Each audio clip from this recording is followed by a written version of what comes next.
Today we're going to be looking at another one of Practical Engineering's videos. Specifically, how long will we last during a total grid collapse? That's actually a scenario we prepare for at a nuclear plant. For those of you who don't know me, I'm Tyler Folse. I'm a nuclear engineer with a little over 10 years of experience in the commercial nuclear power industry. From engineering to operations to emergency response. I don't claim to know everything there is nuclear, but I can certainly share some knowledge. Let's see. In February 2021, a winter storm that swept through Texas caused one of the most severe power crises in American history. The cold weather created shockingly high electricity demands as people tried to keep their homes warm. But it also caused problems with the power supply because power plants themselves and their supporting infrastructure weren't adequately protected against freezing weather. The result was that Texas couldn't generate enough power to meet demand. Instead, they would have to disconnect customers to reduce demands down to manageable levels. I remember that a nuclear power plant actually went offline during this freeze. And it wasn't anything to do with the nuclear part of the facility, it was the secondary or non-nuclear part of the facility. A sensing line for a feed pump labeled water pump on this diagram right here froze, which caused the pumps to trip offline. And that was its own engineering problem. But loss of feed water flow to the steam generator resulted in an automatic reactor trip. And the reason why the reactor tripped automatically was because the steam generator is the reactor's heat sink. And there wasn't enough feed flow to maintain steam demand. And in that scenario, the safe thing to do is to simply turn off your reactor. All control rods fully inserted in less than 3 seconds, and everything at the plant was safe. However, back to this winter storm, that's another 1,400 megawatts that Texas really needed at the time. But before grid operators could shed enough load from the system, the frequency of the alternating current dropped as the remaining generators were bogged down, falling. Not enough generation to maintain grid frequency. So if enough power plants trip offline and one nuclear reactor isn't enough to cause this by itself, but it certainly contributed to this drop in grid frequency. Below 59.4 hertz for over 4 minutes. It might not seem like much, but that is a critical threshold in grid operations. It's 1% below nominal. Power plants have relays that keep track of grid frequency and disconnect. Frequency, the band is very tight. Like the difference between 59 and 60 hertz is huge. The grid's not stable at that point if you drop all the way to 59, for instance. Connect equipment if anything goes awry to prevent serious damage. If the grid frequency drops below 59.4 hertz, the clock starts ticking. And if it doesn't return to the nominal frequency within 9 minutes, the relays trip. He's right, 5 minutes away from not being able to maintain grid frequency and basically losing everything rather than just losing some areas. And to recover from that, rather than being without power for hours to days, that gets it all the way in weeks to months. It's not a situation you want to be in. That means the Texas grid came within a bathroom break from total collapse. If a few more large power plants tripped offline, or too few customers were shed from the system in time, it's likely that the frequency would have continued to drop until... The whole reason why rolling blackouts exist is to maintain grid frequency. They're having a few customers give up their electricity for a few hours so the entire region doesn't lose electricity for weeks. Every single generator on the grid was disconnected. Thankfully, that nightmare scenario was avoided. Still, despite operators preventing a total collapse, the 2021 power crisis was one of the most expensive and deadly disasters in Texas history. If those 4 minutes had gone differently, it's almost impossible to imagine how serious the consequences would be. Irony being that Texas just wasn't as well prepared for winter type events. Texas is more prepared for hurricanes because they happen a lot more frequently, including this year. And it's really no excuse because winter storms like this don't happen that often, but we're talking on the order of 10 to 20 years, which when you look at an emergency preparedness perspective, a 100-year flood isn't that infrequent. The Texas Public Utility Commission looked into this again, created increased standards for winterization protection for the grid, as well as power generation, including the nuclear power plant that I worked at. Let's put ourselves in the theoretical boots of someone waking up after that frigid February night in Texas, assuming the grid did collapse, and find out. I'm Grady, and this is Practical Engineering. In today's episode, we're talking about the impacts of blackouts on other infrastructure.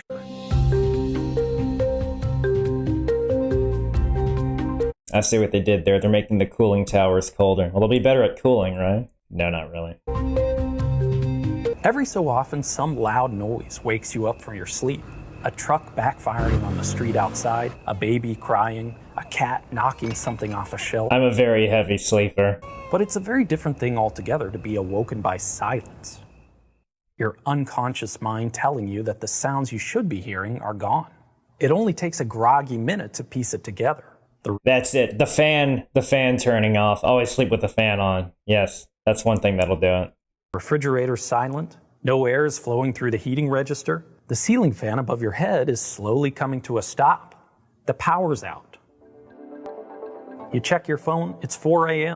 Nothing you can really do but go back to sleep and hope they get it fixed by daylight. Most of us have experienced a power outage at some point, but they're usually short, lasting on the order of minutes or hours. I think during this winter storm Uri, I think we were without power for a couple of days. I remember it getting to 50-ish degrees Fahrenheit inside the house, which is pretty rare in Texas. And they're mostly local, affecting a small area at a time. A wide area interconnection, that's the technical term for a power grid, is designed that way on purpose. It has redundancies, multiple paths that power can take to get to the same destination, and power users and producers are spread out, reducing the chance that they could be impacted all at once. But having everyone interconnected is a vulnerability too, because if things go very wrong, everyone's affected. Now, there's various grid operations procedures, like you can island or isolate certain portions of the grid in the event of a disturbance. Most electrical protective devices are designed to trip offline the fewest amount of electrical components, and that whether it's in your house, in a nuclear power plant, in an isolated switchyard or substation, or the entire grid. And there's redundant transmission lines as well. We're in the midst of a deep dive series on wide-scale outages to the power grid, and a mismatch between supply and demand, like what happened in Texas, is only one of the many reasons that could cause a major blackout. I remember wind turbines freezing, and Texas gets a lot of energy from wind, well over 10%. Disasters, engineering errors, and deliberate attacks can all completely collapse a grid. And, at least for the first few hours of an outage, you might not even know that what you're experiencing is any more serious than a wayward tree branch tripping the fuse on the transformer outside your house. You wake up 3 hours later, cold, sunlight peeking in through your bedroom window. The power's still off. You grab your cell phone to try and figure out what's going on. It has a full battery from charging overnight, and you have a strong signal too. You try to call a friend, but Well, that's good, having a strong signal, because there are some areas that your signal's not great, and you have to, and you're essentially relying on the Wi-Fi purpose rather than the cell signal. Maybe if something like this happens, you could use Starlink or something like that. Call won't go through. You try a few more times, but still nothing more than a friendly voice saying, all circuits are busy. There is a vast array of pathways that information flows between people across the globe, and they all use grid power to function. Fiber networks use switches and optical terminals distributed throughout the service area. Cable TV and DSL networks have nodes that service around 500 to 1,000 customers each that require power. Cellular networks. A lot of those are kept independent, but if you're talking total grid collapse, yeah, this is worse. Networks use base stations mounted on towers or rooftops. Major telecommunications facilities are usually on prioritized grid circuits and may even have redundant power feeds from multiple substations. Yes, they do. But even during a blackout, where the entire grid is completely disabled, you might still have service. That's because most telecommunication facilities are equipped with backup batteries that can keep them running during a power outage for 4 to 8 hours. Yeah, and a lot of nuclear power plants have uninterruptible power supplies as well for critical instrumentation. And yeah, 4 to 8 hours. A lot, and that really just depends on battery load and how many redundant UPS units. There are some components that have a couple of UPSs just because you really, really don't want to lose that one even for a second. Critical facilities like cellular base stations and data centers often have an on-site backup generator. And nuclear power plants, I would say they're more critical facility. You can argue those are even more critical, because if they're critical, they're online. These generators have enough fuel to extend the resiliency beyond 24 to 48 hours. The one thing I will say about nuclear power plants, if you do lose the grid, the reactor does trip offline. That wasn't what happened in the one reactor that I talked about earlier, but we're talking the total grid collapse scenario. And the reason why it automatically trips is the reactor coolant pumps trip. And assuming the reactor is operating at normal 100% power, it's an automatic trip. So the reactors are in a safe condition, and everything you need to safely support a safe shutdown of the reactor is powered by emergency diesel generators. And these are massive.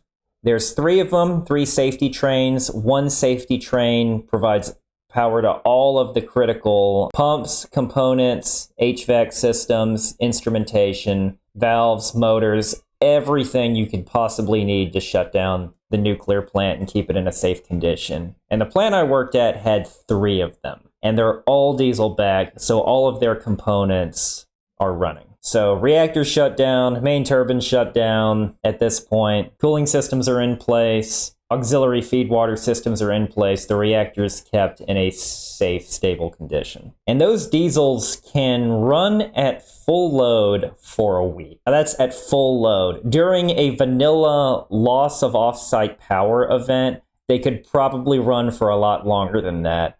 The 1 week mission time is if you had a loss of offsite power and a nuclear accident that required massive safety injection pumps to run at the same time. So just a grid collapse event by itself, that can last longer than a week. That said, major emergencies create huge demands on telecommunication services, as everyone's trying to find and share information at once. So you might not be able to get through even if the services are still available.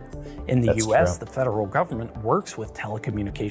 There are moments where I've been in some, whether it be hurricanes or certain emergencies like this, where they just say, only call 911 if it's a really, really big emergency or something to that effect. Because at that point, all emergency services are already engaged.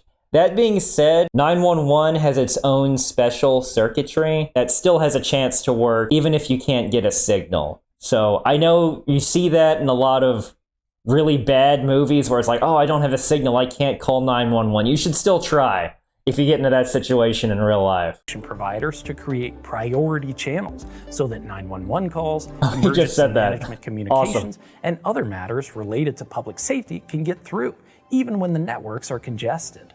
Since you're trying to make a personal call and you aren't enrolled in the Telecommunication Service Priority Program, you're not getting through. Just then, an emergency alert appears on your screen. It says that there's a power grid failure and to prepare for an extended outage. The reality of the situation is just starting to set in. Since most people have a cell phone, wireless emergency alerts have become an important addition to the emergency alert system that connects various levels of government to TV, radio, satellite, and telephone companies to eat what's in your fridge and then eat what's in your freezer. And then it's your pantry. disseminate public warnings and alerts. During a blackout, sharing information isn't just for likes on social media, it's how we keep people safe, connect them with resources, and maintain social order. Two-way communications like cell phones and the internet might not last long during a grid outage, so one-way networks like radio and television broadcasts are essential to keep people informed. These facilities are often equipped with more backup fuel reserves. Radio for sure, haven't really seen it much in TV. And even emergency provisions for the staff so that they can continue to operate during a blackout for weeks if necessary. Jump ahead a couple of days. So in this scenario, a nuclear power plant might actually be a comfortable place to be because all of the safety systems, including ones for personal habitability in the nuclear power plant, would still be kept online and be powered by these diesels. And not just those diesels, there's other diesels that are designed to run more auxiliary systems in addition to ones for the office buildings, that sort of thing. Obviously, the diesels that protect the reactor take priority as far as keeping the diesels refueled. And when I said 7 days, each of those diesels has their own independent fuel supply. There's still a larger tank that can transfer fuel into these diesels to refuel them without having to try to bring in a bunch of trucks in this frozen grid apocalypse scenario. Your circumstances start to dictate your experiences heavily. Even an outage of this length can completely upend your life if you, for example, depend on medication that must be refrigerated, or electrically powered medical equipment like a ventilator or dialysis machine. But for many, a blackout on the order of a day or two is still kind of fun, a diversion from the humdrum of everyday life. Maybe you've scrounged together a few meals from what's remaining in your pantry, enjoyed some candlelit conversations My wife and I have done that. We've turned them into adventures with neighbors, seen more stars in the night sky than you ever have in your life. But after those first 48 hours, things are starting to get more serious. You ponder how long you can stay in your home before needing to go out for supplies as you head into the kitchen to get a glass of water. You open the tap and nothing comes out. Losing the water supply. A public water supply is another utility highly dependent on a functioning That's why you should keep bottled water. Plus, depending on the event, the water supply can become contaminated. I've seen like storms where you don't lose the grid, but the water supply becomes contaminated. That's a weird one. It's less common. Electrical grid, pumping, cleaning, and disinfecting water to provide a safe source to everyone within a city is a power-intensive ordeal. Water's heavy, after all, and just moving it from one place to another takes a tremendous... Not to be confused with heavy water that's deuterium-based water that's used in CANDU nuclear reactors. That water is even heavier. ...tremendous amount of energy. Most cities use a combination of backup generators and elevated storage to account for potential emergencies. Those elevated tanks, whether they're water towers or just ground-level basins built on hillsides, act kind of like batteries to make sure the water distribution system stays pressurized even if pumps lose power. It's a surge volume. You can look at it like that. Don't last forever. Every state has its own rules about how much is required. In Texas, large cities must have at least 200 gallons or 750 liters of water stored for every connection to the system. And half of that needs to be in elevated or pressurized tanks so that it will still flow into the pipes if the pumps aren't working. Average water use varies quite a bit by location and season, but that amount of storage is roughly enough to last a city 2 days under normal conditions. Combine the backup storage with the backup generation system at a typical water utility, and maybe they can stretch to 3 or 4.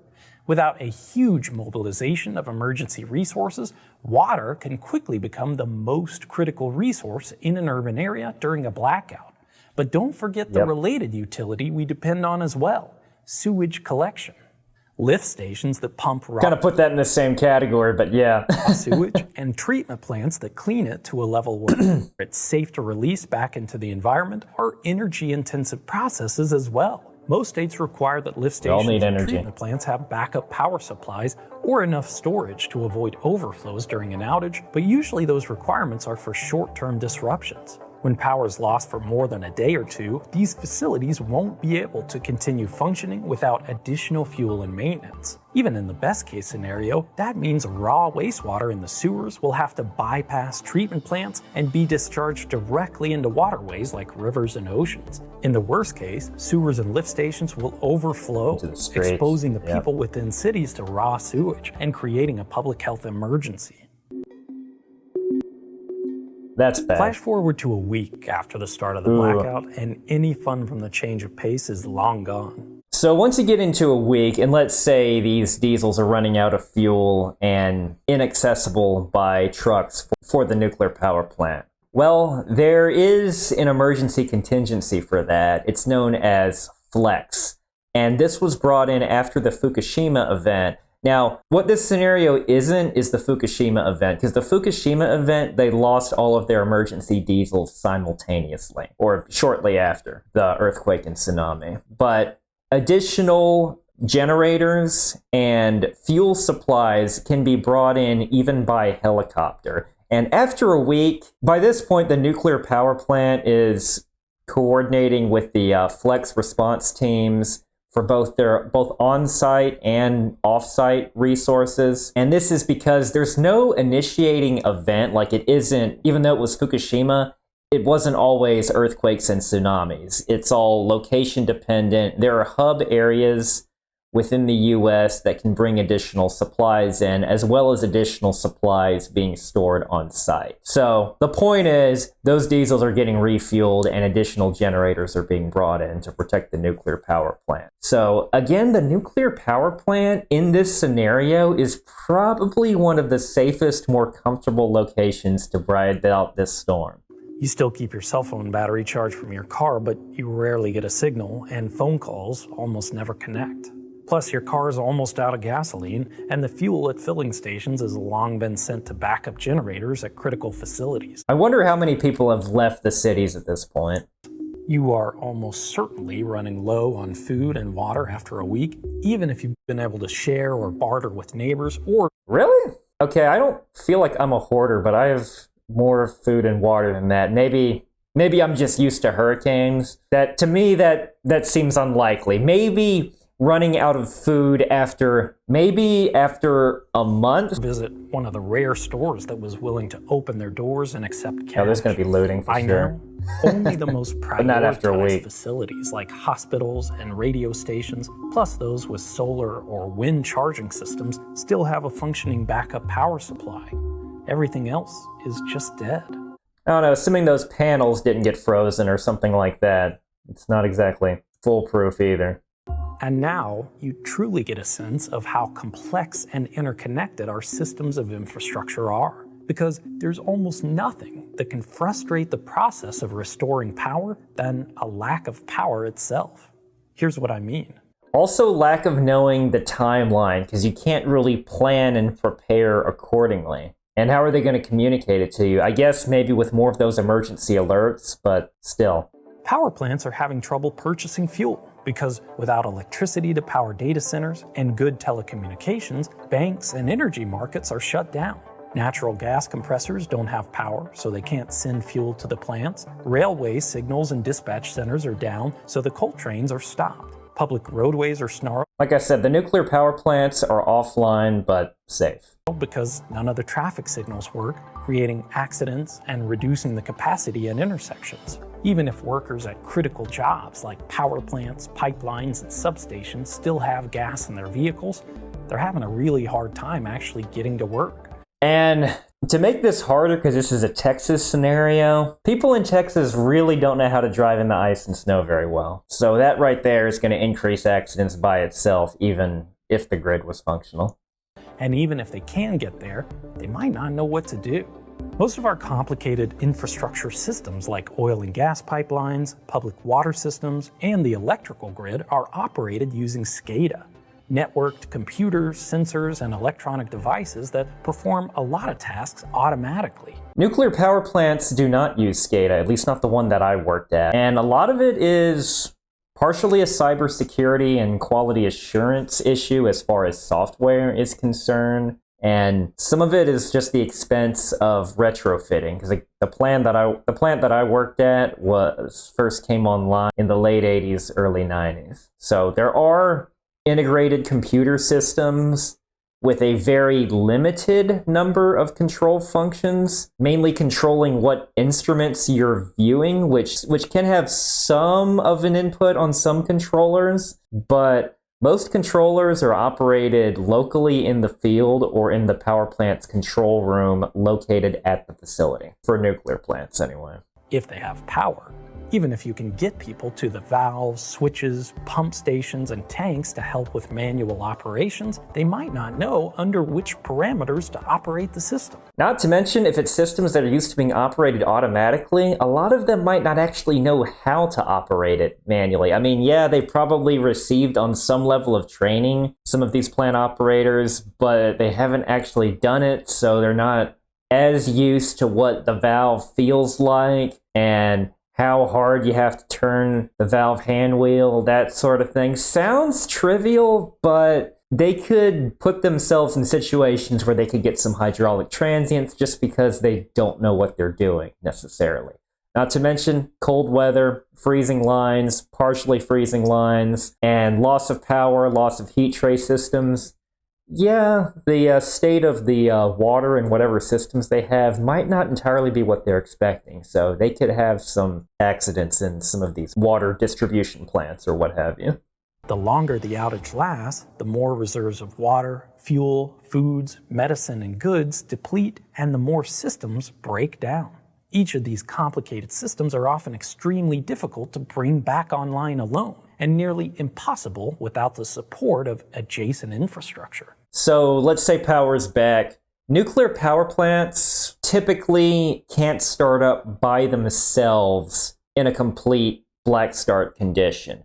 However, most facilities have something like, at the plant that I worked at, it was called the auxiliary boiler. Basically a teeny tiny natural gas plant that's job is to warm up steam lines and warm up the secondary part of the plant to get it ready to come up from an outage. It's almost never used because during planned outages, you just take a teeny tiny amount of steam from the adjacent nuclear reactor in a 2-unit site. And that's enough to get the secondary systems warmed up so the unit that's offline can go ahead and start up. It doesn't have anything to do with atoms being incapable of being split. It's all about piping and steam lines in the secondary non-nuclear part of the plant. Electricity is not just a luxury, it's a necessity of modern life. Even ignoring our own direct use of it, almost everything we depend on in our daily lives, and indeed the orderly conduct of a civil society, is undergirded by a functioning electrical grid. Of course, life as we know it doesn't break down as soon as the lights go out. Having gone without power for 3 days myself during the Texas winter storm, I've seen firsthand. Oh, he's in Texas too. That's good to know. And how kind and generous neighbors can be in the face of a difficult situation. Yes. But it was a difficult situation, and a lot of people didn't come through on the other side of those 3 days quite as unscathed as I did. Natural disasters and bad weather regularly create localized outages, but thankfully, true wide-scale blackouts have been relatively few and far between. That doesn't mean they aren't possible, though, so it's wise to be prepared. In general, preparedness is one of the most important roles of government. So you last longer than a week, but he may be onto something in that a lot of people might not have that amount of provisions on standby, which is a shame. And at least in the US, there's a lot we get right about being ready for the worst. Finding a balance between the chance of disaster striking and the resources required to be prepared is a difficult challenge, and not everyone agrees on where to draw the line. Of course, the other kind of preparedness is our ability to restore service to a collapsed power grid and get everyone back online as quickly as possible. That's called a black start, and it sounds simple enough, but there are some enormous engineering challenges associated with bringing a grid up. So it would take nuclear a while to come back on in terms of a black start, because you're essentially starting up basically any generator that supplies the grid carefully and sequentially. And a nuclear power plant is a really big load for the grid. I mean, that's one of the advantages of nuclear, is they supply such a massive amount of electricity. But once enough other generators are started and the grid stability is stable enough, you can add large loads like nuclear power plants. And one thing that would also happen, the ramp rate for raising a nuclear power plant's power output would also be done slower than normal. From nothing. That's the topic we'll cover in the next practical engineering video. Sounds interesting. Let me know if you want me to watch that one. But I really like this video. I really like Grady's explanations. Thanks again for the recommendation. And thank you so much for watching. I'll see you next time.